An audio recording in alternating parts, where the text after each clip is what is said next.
Hey, we're here in the design area right now. The designers are overseen by lead designer Dustin Browder. He's been on the team for over 4 years at this point and has been instrumental in driving the direction and overall design of the game.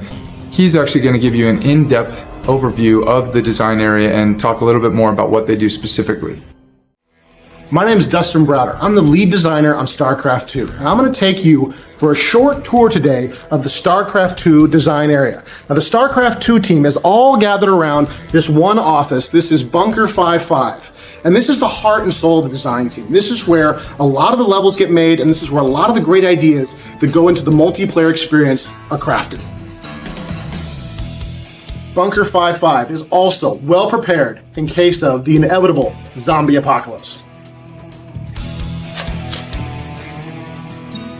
The StarCraft 2 team is made up of veterans of the original StarCraft, of StarCraft Brood War, of Warcraft 3, and the Frozen Throne. In addition, we've hired a lot of new talent to help us finish this massive game. Designing StarCraft 2 is the biggest challenge this team has ever faced. We understand that fan expectations for this game are off the charts. We have to recapture the essence and the excellence of the original StarCraft, and at the same time add all new ideas that have been developed by our team or by the fans over the last 11 years. We have spent years working on the multiplayer game. We have spent years working on the campaign game, and it is an effort that we are proud to stand behind and present to the world. Now that you've seen some of our area, let's go talk to some of the people that actually make the game happen. The way that game design kind of works here at Blizzard is it's very collaborative. You know, it's really the job of the design team to pull the best ideas out of the overall development team. So a lot of times I think people get this perspective that the game designers just sit in a room and come up with these ideas. And in reality, the way it really works is the game development team comes up with ideas, be it, associate artist or a senior programmer or anybody on the team. The ideas kind of really come from everywhere. And the game designers are really the ones that kind of take those ideas and figure out, do they fit within the vision of the game, and how to turn them into great gameplay and really fun game mechanics. Yeah, well, one of the cool things in making StarCraft 2 is, basically as far as the engine goes and rendering, we started from the ground up. So as opposed to taking the Warcraft 3 engine, as opposed to taking, obviously something from 1998, we started from the ground up, built the entire engine specifically for StarCraft 2. The level designers that I work with, their job is basically just, they take the story of what we want to do, and as far as the entire story arc, break it down into small little bits. And from there, we plan each mission of how we're going to sell that story. Each mission in the StarCraft 2 campaign, we really try to make sure it has its own kind of unique gameplay hook. We kind of jokingly refer to it as a gimmick. But, it doesn't necessarily mean it's a gimmick sort of map or anything like that. But we just want to make sure that every mission has its own kind of fun puzzle element to it or kind of fun different twist to it. So we might have a mission that is a survival mission where you have to hold out for 30 minutes. Or we might have a mission where, you have to go down onto low ground and quickly mine a bunch of minerals. And then every so often, lava will actually come up and destroy all your units that are in low ground unless you get out of the mission. When we moved into this project, we played a lot of StarCraft and a lot of Brood War, looked at the missions, looked at how we told the story, how we introduced the units through the campaign. And we really just kind of started with there. What was fun about the game, and what did we think we could improve on, and what's new we could add to the game? We have a strong desire to make things new and to try new and interesting things. At the same time, there's a lot of people who want the part of StarCraft they remember to remain the same. That's one challenge in and of itself, is to make sure that, we're being respectful of lore, we're carrying through the gameplay, and making sure that it's a good entry-level game for a first experience, and then also making sure that it's a skill-based game all the way up to the highest level. That we have esports, and you can compete with it, and you can watch it as a spectator and have a really enjoyable experience as well. So yeah, it's a lot of work actually integrating the story mode campaign experience into the missions themselves. A lot of the missions rely a lot on the story that's going on. At the same time, the story relies on what's going on in the missions. If we can't develop a fun mechanic around what's going on in the story, we have to change the story. So yeah, as a designer, our job is to kind of make the game fun. So we get all of the cool features that the programmers make, and we find awesome ways to twist them and make them into something fun to play with. Fun mission, I think the player is just very clear of what they need to be doing, and they have certain challenges or obstacles that they have to overcome, and the player feels smart about how they go about beating the mission.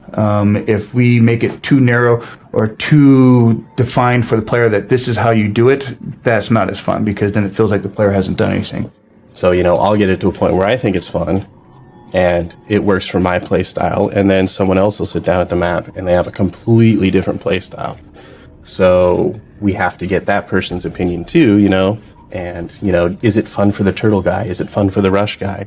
And we've got to kind of find that balance between the two. And then we just play test it a bunch and we iterate over everything. If we don't like something, then we improve it, or we take it out and try something else. So that's the nice thing, is because, we've got a lot of talented designers here.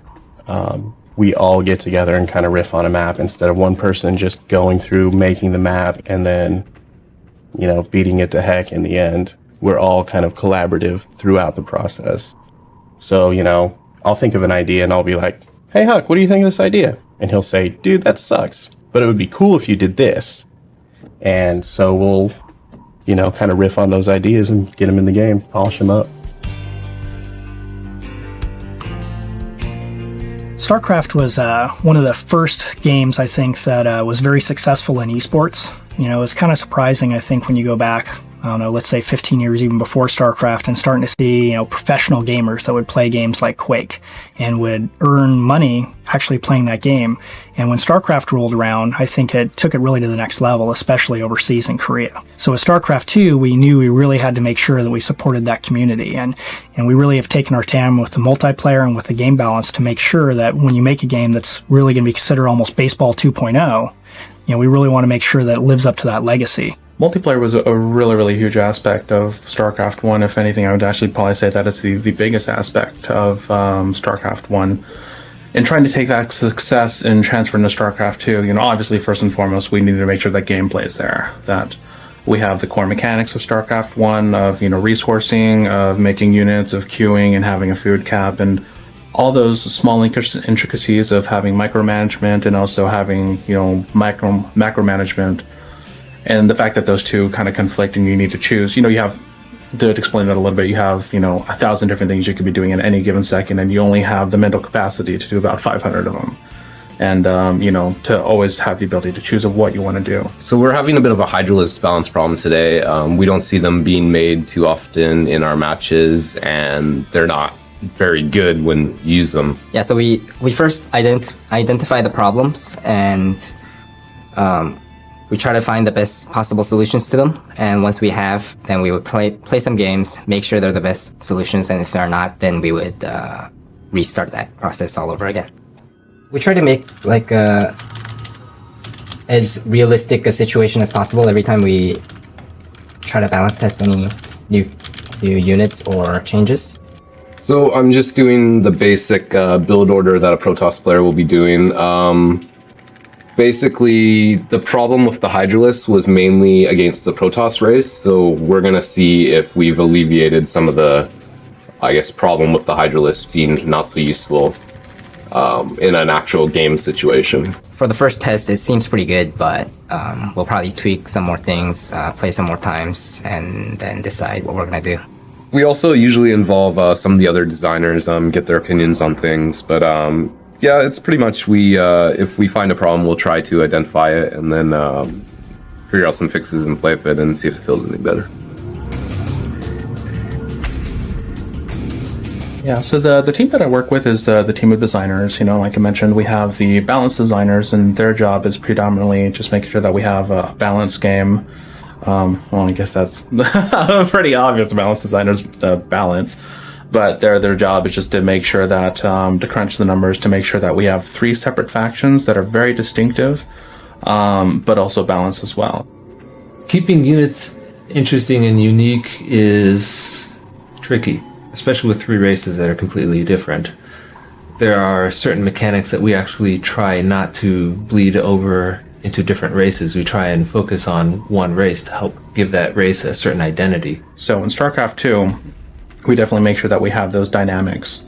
But beyond that, we're bringing you new units. We're taking out some of the older units in StarCraft 1 that either the roles were a little bit soft or that they weren't used as much, and trying to bring some really interesting and cool dynamics. For instance, like a Stalker.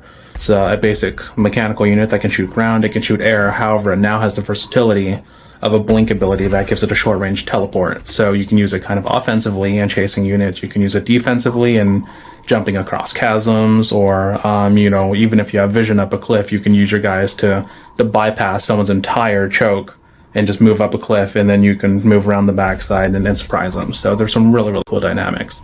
We're very proud of the work we've done, and we think we've come a long way from the original days when we were first releasing and talking about this game in Korea in 2007. And we think we've really hit a really exceptional experience, and hopefully the fans will agree.